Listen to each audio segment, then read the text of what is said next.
A gente vai começar agora a ver o capítulo 7 do livro, que é Democracia, Cidadania e Direitos Humanos. Bom, para a gente começar, a gente precisa lembrar do conceito de democracia que a gente aprende na escola mesmo, né? Quando a gente fala pela primeira vez, o que é democracia? É o poder do povo, né? Aquela ideia da democracia grega, as pessoas discutindo nas praças o que deveria ser decidido para a vida na cidade, né? Das pessoas participando da democracia diretamente. Porém, não é essa ideia de democracia já sofreu muitas transformações, né? Hoje, quando a gente fala em democracia, a gente parte daquela ideia lá da Grécia, mas não é mais a mesma coisa, né? No semestre passado, a gente viu sobre a formação do Estado moderno. O que era a formação do Estado moderno? Foi quando os reis eles começaram a ter um domínio maior do território deles, começaram a unificar e a centralizar o poder do príncipe, né, ou do rei. Então, um argumento contra a democracia era de que não era possível um governo democrático em estados que tivessem tal tamanho, né? Então, as primeiras ideias de república e democracia começaram a vir com a Revolução Francesa, né, e com a Revolução dos Estados Unidos. Então, a Revolução Americana e a Revolução Francesa foi que trouxeram a república e também a possibilidade de democracia em um Estado nacional, principalmente servindo de exemplo, né, os Estados Unidos, que tem um grande território. Então, o exato significado de poder do povo, isso muda de acordo com o período histórico, de acordo com a sociedade da qual a gente está falando.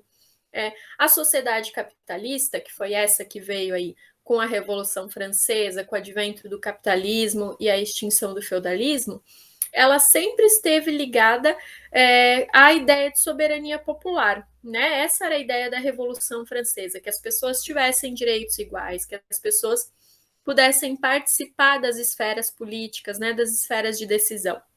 Então, a representação popular, ela faz parte, né, de todo o ideal que é construído junto com o sistema capitalista. Porém, essa participação sempre foi muito restrita, né? Hoje a gente pode dizer que a gente está num momento, por exemplo, no Brasil, em que ela está mais ampla do que nunca. Mas se a gente para pensar, as mulheres, por exemplo, até 1932 elas não podiam votar, né? Então imaginem só, quem era esse povo que participava das eleições, né? Então, quando a gente fala poder do povo, não é bem assim. Esse significado ele é muito relativo, né? De acordo com de quem a gente está falando, de que sociedade a gente está falando. Por isso que a Mafalda acha muita graça quando ela vê escrito ali no dicionário que a democracia é o poder do povo, porque não é bem assim, né? E não é bem assim, não só porque em diferentes épocas isso foi restrito, mas também porque a gente não tem na sociedade todo mundo a mesma possibilidade, as mesmas condições de participar da vida política, participar da esfera pública, né? Às vezes a gente fala, as pessoas não lembram em quem votaram, né? As pessoas não prestam atenção no que o seu deputado está fazendo. Que condições que a gente tem de fazer isso, né? Se a gente tem que trabalhar dia e noite para conseguir colocar pão dentro de casa, né? Para conseguir o mínimo. Então, que condições? Quem são as pessoas que têm realmente condições de participar dessa esfera de decisão e ter uma participação política, né? Então, a ideia de soberania, a ideia do poder no povo, isso é muito, muito relativo, é uma questão para a gente refletir. Mas essa ideia de povo como coletividade que compartilha direitos e deveres, né? Isso vem então bem depois da democracia grega, né? Daquela ideia de democracia grega e vem com a Revolução Francesa. Então, a partir daquele momento, é considerado que nós somos todos juridicamente iguais. Então, a ideia de uma democracia, de um governo do povo, pelo povo e para o povo, ela vem, então, com a idade contemporânea, com a Revolução Francesa, principalmente, né? E aí nós passamos a ser vistos como juridicamente iguais. Juridicamente iguais significa que, de acordo com a lei, né, ou na lei, nós somos iguais. Não quer dizer que nós, de fato, sejamos iguais, né? Como eu falei aqui sobre a possibilidade de participação política, a gente sabe que existe desigualdade social, né? Isso significa que nós não temos as mesmas possibilidades, o mesmo acesso a bens e direitos que todos. Existem 3 expressões históricas da democracia. Então, a gente parte lá da ideia de democracia grega e vai tendo uma construção do que é a democracia. Essa construção parte, então, da ideia de democracia direta, que é a democracia grega, né? Só um pouquinho, deixa eu ver se eles param de latir. Parar. A democracia direta, ela consistia na discussão sem intermediários, né? Então, todos participando da discussão dos interesses de todos. Né? A ideia de cidadão naquele período, então, como eu falei aqui, ó, a ideia do poder do povo, né? Do que era povo, do que era cidadão, era muito restrita. Então, quem é que participava daquela democracia grega lá? Os homens adultos, ricos, brancos, que mais? Intelectuais, alfabetizados. Esses eram considerados cidadãos. Então, a ideia de povo, né, de quem é esse povo que tem o poder, de quem é o cidadão, ela não é a mesma, né, conforme o momento histórico e a sociedade que a gente está falando, isso muda. Até é mais fácil, né, a gente compreender por que a democracia era direta, né? Porque se você está falando num grupo menor de pessoas, é possível, né? Então, por exemplo, se a gente falar da nossa casa, né? Bom, dá para a gente em 3, 4, 5 pessoas tomar decisões conjuntas, estabelecer o que é melhor para nós todos, né? Como coletividade e tal. Agora, se a gente estiver falando de 100 pessoas, já começa a ficar mais difícil. De 1.000, de 1.000.000, né? Então, a ideia de democracia direta, ela também tem a ver com esse grupo menor, né? Bom, depois a gente tem a democracia representativa, né? A democracia representativa vem com a república, né? E com essa possibilidade, então, das deliberações serem coletivas, mas não serem tomadas diretamente pelos cidadãos. Então, a gente vai eleger pessoas que vão nos representar e vão tomar as decisões. Como a gente falou no semestre passado sobre poder, né? A gente tem o nosso poder de decisão, a gente transfere esse poder, né, para as pessoas que a gente elege. E elas, então, vão tomar as decisões por nós.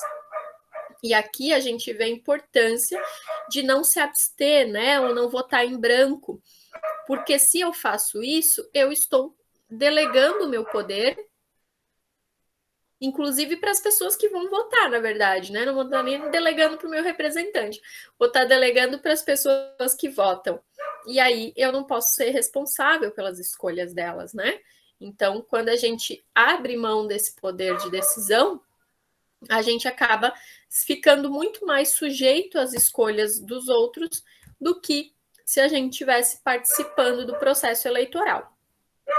E aí a gente tem a democracia representativa, que é uma alternativa para superar as falhas da democracia representativa. Então, o que se entende? Que a democracia representativa não contempla adequadamente toda a sociedade, todos os grupos sociais. Então, a gente precisa de uma nova forma democrática, uma nova forma de participação. Aqui tem uma descrição melhor de cada uma delas.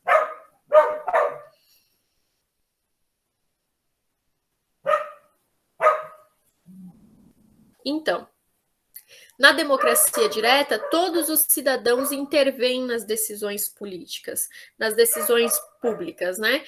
Cada cidadão tem a possibilidade de interferir nos interesses do Estado. Na democracia grega, se considerava não só um direito, mas um dever você participar.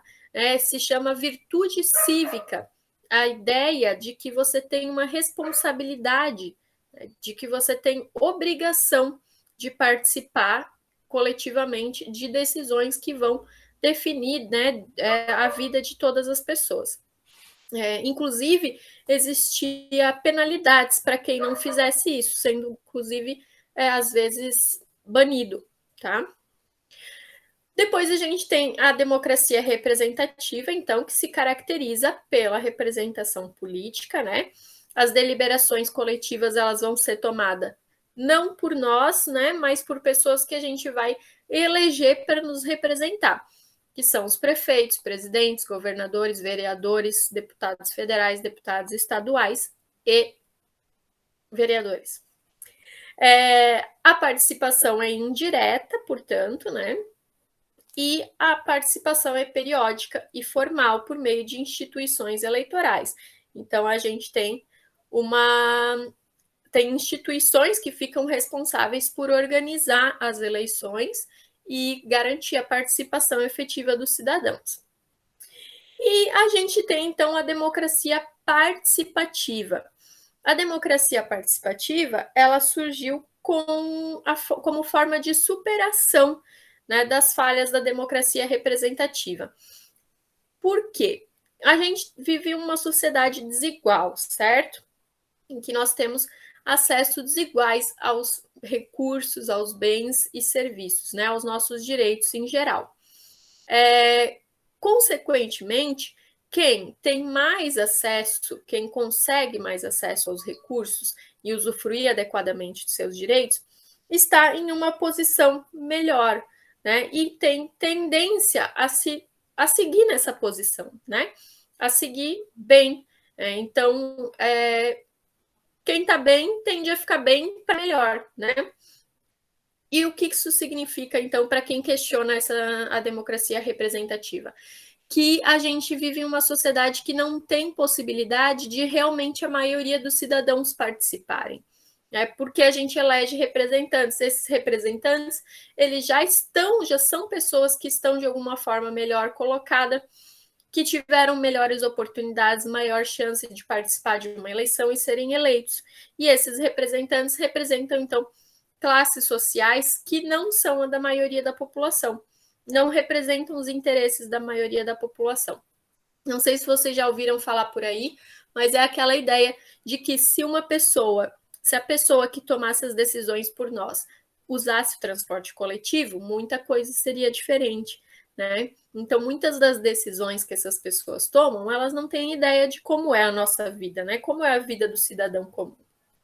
E aí a democracia participativa vai dizer, olha, a gente tem que garantir que todos os cidadãos, né, ou pelo menos a maioria dos cidadãos, vai realmente se manifestar.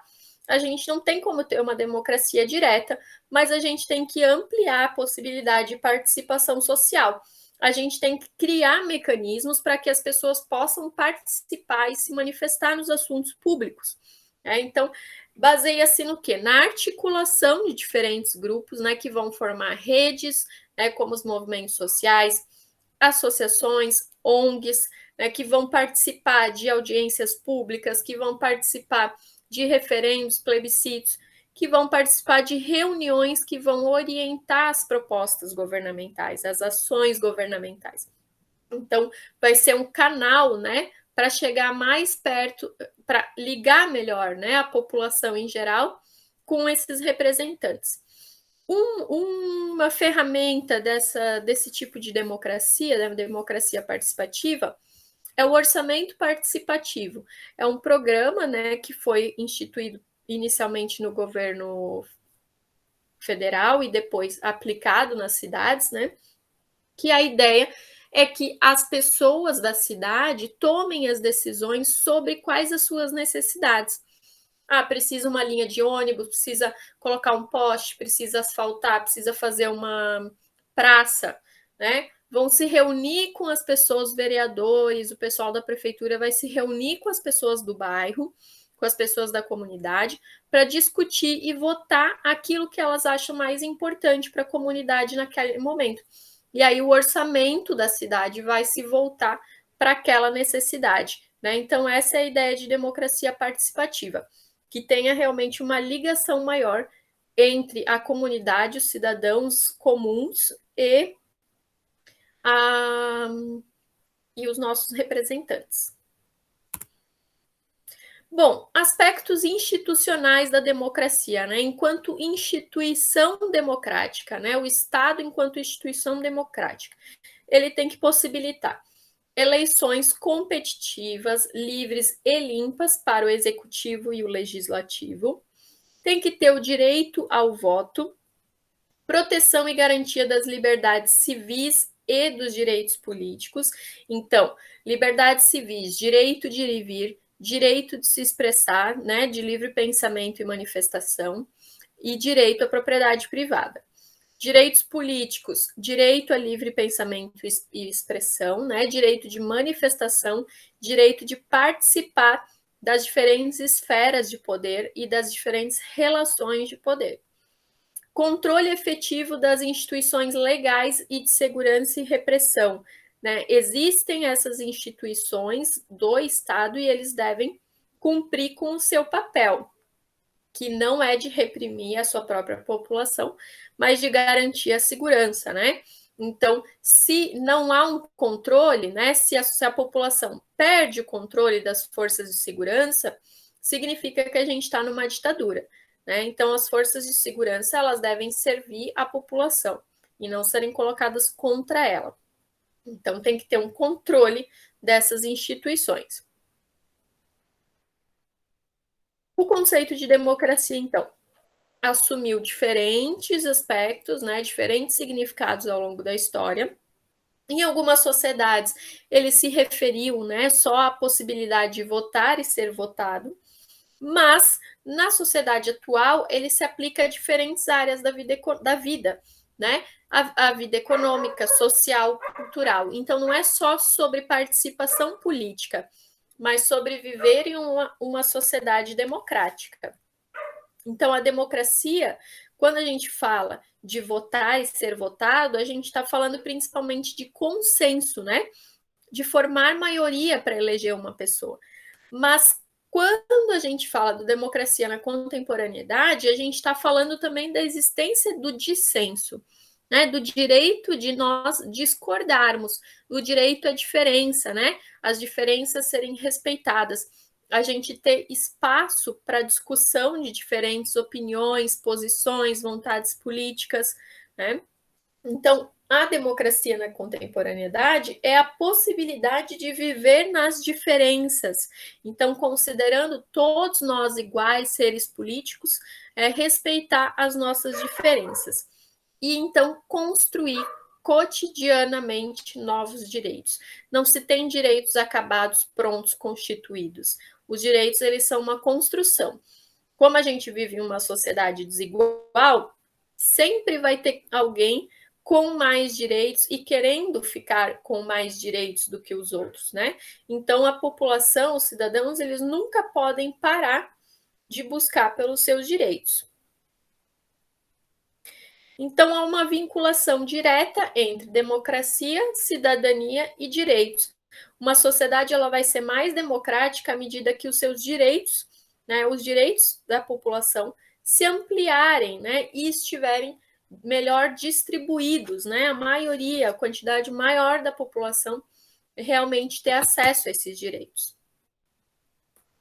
Que direitos são esses? São os direitos civis, os direitos políticos e os direitos sociais.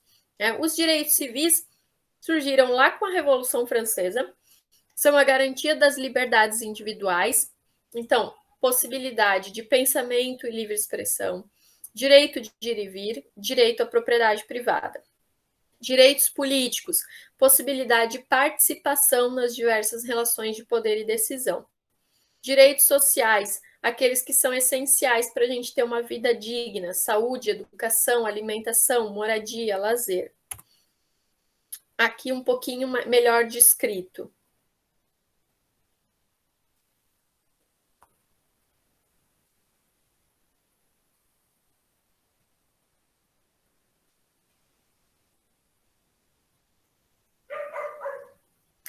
Então, Para a gente garantir alguns direitos, a gente precisa que os outros sejam garantidos também. Então, por mais que a gente tenha essa divisão entre os direitos, eles estão interligados. Por exemplo, eu tenho direitos sociais ali, eu tenho direito à educação. Bom, mas para eu ter direito à educação, eu preciso de uma escola perto da minha casa ou de uma maneira de ir até a escola, né? Então, eu preciso também do meu direito de ir e vir garantido, eu preciso de ônibus, né, para ir para a escola. Para eu ter direito de ir e vir, que é um dos nossos direitos civis, eu tenho que precisar me locomover. Como que eu vou me locomover, né? Então, para isso tem o transporte público, é um direito social e também garante nosso direito de ir e vir, né? Outro direito civil, associação coletiva, né? Então, a gente se reunir com as pessoas, a gente debater, a gente formar partidos políticos, a gente criar empresas ou ter a minha própria empresa. Os direitos políticos, né? Associação para fins políticos, escolha de representantes, poder me candidatar, né? Não só poder escolher, mas também poder ser candidato. Livre manifestação, e aí também tem a ver com a liberdade de expressão, que é um dos direitos civis, né? Então, para eu poder concretizar os direitos políticos, eu tenho que ter esse direito civil garantido. Então, percebam que eles se encaixam, né? Ser cidadão é não só ter direitos, não só ter deveres, mas ter consciência de que eu sou um sujeito de direitos. Eu tenho direito à vida, ao voto, à saúde, aos direitos civis, políticos e sociais. Eu não sei se vocês lembram no início da pandemia, mas tinha muito uma discussão sobre os que querem ficar em casa, os fica em casa contra os não fica em casa, né?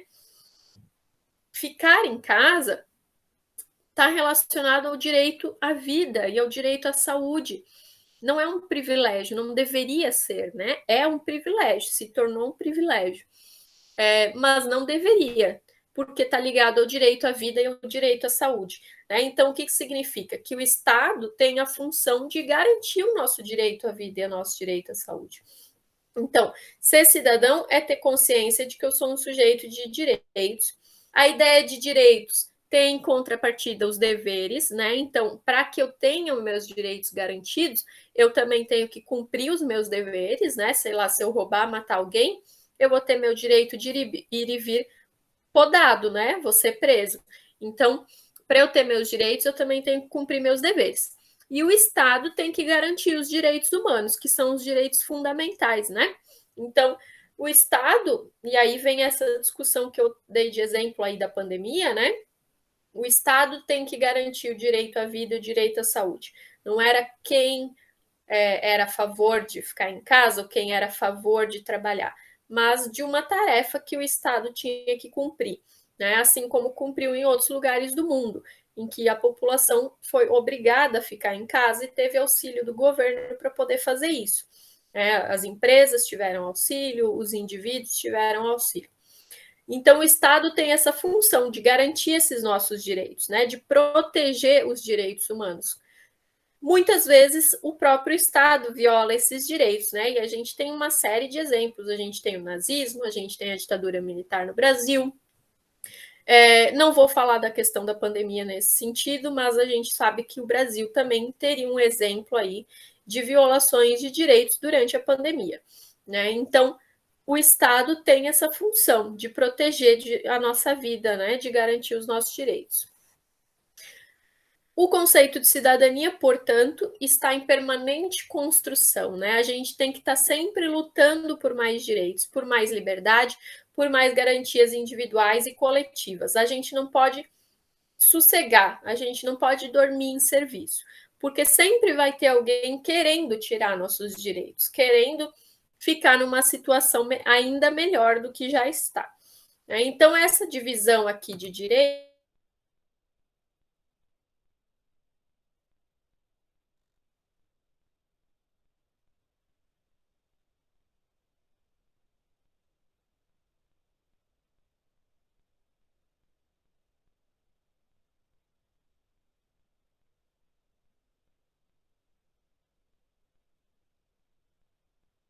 pensar direitos humanos de maneira parcial ou fragmentada. todos os direitos humanos são direitos fundamentais. A ideia de direitos humanos, como vocês devem saber, ela se consolidou após a Segunda Guerra, né? Então, todo mundo se matando, todo mundo exterminando outros povos, pessoas diferentes. Então começou a se refletir sobre isso, sobre controlar os estados, né? Então surgiu a ONU, né, com o objetivo de obter mais diálogo entre os países, de impedir conflitos, e os direitos humanos, que é para impedir barbaridades como as que aconteceram, né? Quer dizer, proteger os indivíduos e os grupos, né, as coletividades que estão numa situação de vulnerabilidade e podem ser colocadas em uma situação ainda pior, dependendo do contexto. Então, a ONU e a Declaração dos Direitos Humanos têm a função de proteger, né, os indivíduos, proteger os humanos, né, deles mesmos, né, inclusive. Né? Então, garantir que as pessoas tenham acesso ao mínimo do mínimo. Os direitos humanos são, aqui, características fundamentais, universais, indivisíveis, interdependentes e interrelacionados. E são também valores universais e inegociáveis. Né? Não tem negociação, não tem te dou um pouquinho mais disso e te tiro um pouquinho mais daqui. Não. Né? Eles visam respeito mútuo, né? E que não haja ou minimizar os privilégios que são restritos a determinados grupos, né? Então, tentar garantir que as pessoas tenham o mínimo, né? O mínimo respeitado, o mínimo garantido, como alimentação, saúde, moradia, né? Apesar de a gente saber que, de qualquer maneira, né, que faz parte da sociedade, a desigualdade social. A simples declaração de um direito não faz com que ele seja implementado, né? Então, é necessário que a gente entenda que, para os direitos humanos, injustiça e desigualdade são intoleráveis, mas, na prática, isso não acontece. Na prática, a gente vive em uma sociedade desigual e que rola muita injustiça, né? Então, a gente não pode, como eu falei antes, sentar e descansar, né? Isso não pode acontecer, principalmente para nós cidadãos comuns. A gente tem que entender que nós não podemos ser apenas beneficiários das lutas históricas de outras pessoas, mas que faz parte de um processo constante de luta para que a gente tenha nossos direitos garantidos. Todas as conquistas relacionadas aos direitos humanos e aos direitos de cidadania são processos históricos, né, que são fruto de mobilizações de demanda da população. Né? Os direitos trabalhistas que a gente tem hoje, salário mínimo, 13º, são fruto de greves que pessoas que vieram antes de nós fizeram, né? Então não caiu no colo, né? Nenhum patrão, nenhum grande empresário chegou ali, vamos dar um salário a mais para eles merecem. Não, né? Então a gente não pode simplesmente achar que a gente ganhou isso de presente e está tudo certo.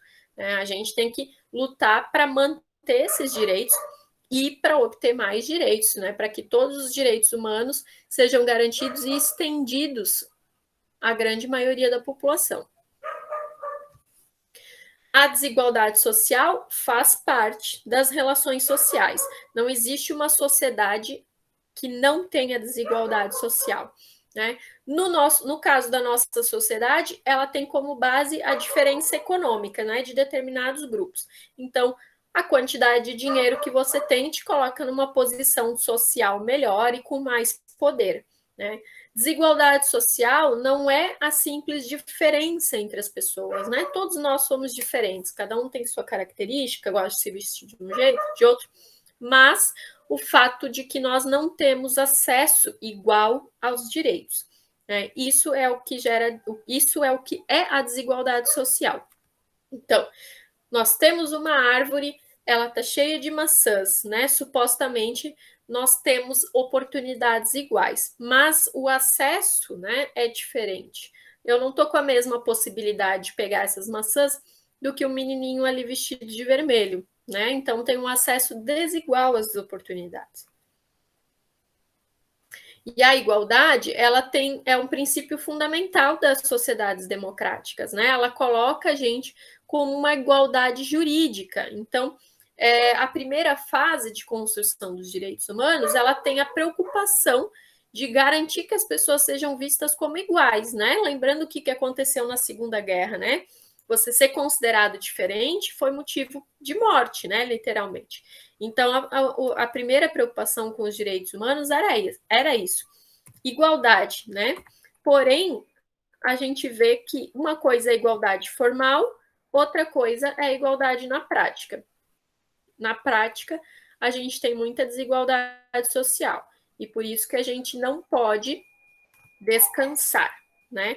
A democracia e os direitos humanos, a democracia, a cidadania e os direitos humanos, eles fazem parte de uma construção constante, né? É um projeto inacabado, um projeto que nunca vai se acabar, né? Porque enquanto houver sociedade, vai haver desigualdade, né? E enquanto tiver desigualdade, a gente tem que lutar, mesmo que seja sem uma luz no fim do túnel, a gente tem que lutar para viver com mais igualdade, com o máximo possível que a gente puder de garantia de direitos. É isso.